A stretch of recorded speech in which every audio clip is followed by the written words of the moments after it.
আজকে আপনাদেরকে দেখাবো বিলাতি ধনিয়া পাতার ভর্তা। কড়াইটা গরম হলে দিয়ে দিব পরিমাণ মতো তেল। যেহেতু এটা আমার ধনিয়া পাতা, অল্প তেল হলে হবে। তেলটা গরম হয়ে আসলে এখানে আমি দিয়ে দিব, আগে থেকে আমি কি করেছি, ধনিয়া পাতা, রসুন, পেঁয়াজ, কাঁচামরিচ এগুলো একসাথে পরিষ্কার করে কেটে ধুয়ে একটা চালনিতে রেখেছিলাম। যেহেতু এটা আমার ধনিয়া পাতা, এখান থেকে আমার পানি উঠবে, এজন্য চালনিতে রেখেছিলাম। এই দেখেন, এগুলো আমার ধনিয়া পাতা, পেঁয়াজ, রসুন, কাঁচামরিচ।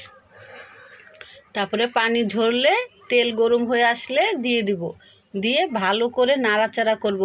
চুলার আঁচ কিন্তু মিডিয়াম হিটে রাখতে হবে, কারণ ধনিয়া পাতা মিডিয়াম হিটে এটা ভালো সুন্দর এটা ভাজা ভাজা হবে। এটা আমি তেলের উপর ভাজবো যাতে এখানে কোনো পানি না থাকে। এটাকে ভালো করে নাড়াচাড়া দিতে হবে, এটা না হলে কি হবে, নিচে দা পুড়ে যাবে। এই যে আমার যখন এরকম হালকা ভাজা ভাজা হয়ে আসবে, তখন এখানে আমি দিয়ে দিব লবণ আর কালি জিরা। এটা দিয়ে দিচ্ছি পরিমাণ মতো লবণ। এটা হচ্ছে কালি জিরা। কালি জিরাটা হলো আপনাদের অপশনাল, যার খেতে ইচ্ছে হয় দিবেন, যারা পছন্দ না করেন দিবেন না। আমার কাছে কালি জিরাটা ভালো লাগে, এজন্য এটা দিয়েছি। কালি জিরা খেলে কিন্তু শরীরের বিষ ব্যথা কমে যায়, আবার যাদের ঠান্ডার সমস্যা আছে ওইটাও ভালো হয়ে যাবে। তারপরে যখন আমার ভাজা ভাজা হবে, এই যে এখন আমি এটা শিলনোড়ায় বেটে নিব। আপনারা যতই বলেন ব্লেন্ডারে ভর্তা খাবো, কিন্তু শিলনোড়ার মতো কিন্তু স্বাদ হয় না। শিলনোড়ায় বাটার পর যে একটা স্বাদ, একটা সুন্দর গ্রান, আপনারা কিন্তু ব্লেন্ডারে সেই গ্রানটা পাবেন না, সেই স্বাদটা আসে না। দুইটা ভর্তা দুই রকম স্বাদ হয়। এই যে আমি সুন্দর করে ভর্তাটা বাটতেছি, একদম যখন আমার ভর্তাটা বাটা শেষ, দেখেন কত সুন্দর একটা ফিনিশিং। আমার রাজকন্যা বলতেছিল, আম্মু তুমি কি করতেছো, এত সুন্দর গ্রান।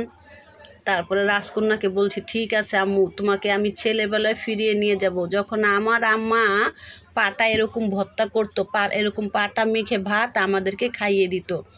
আজকে আমি আমার রাজকন্যাকে পাটা মাখা ভাত খাওয়াচ্ছি। আমার রাজকন্যা কিন্তু এরকম পাটা মাখা ভাত খেতে চায় না, বা সে একটা ভর্তা পছন্দ করে না, কিন্তু এটা যে এত সুন্দর গ্রান আসছে, আমার রাজকন্যা বললো, আম্মু দাও একটু খেয়ে দেখি। আমার রাজকন্যা খাচ্ছে, আমিও খাচ্ছি। এই যে এটা হচ্ছে বিলাতি ধনিয়া পাতার ভর্তা। দেখেন কি সুন্দর একটা কালার চলে আসছে।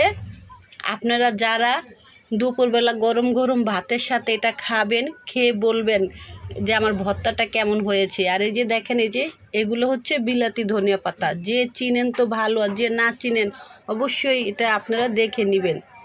আল্লাহ হাফেজ।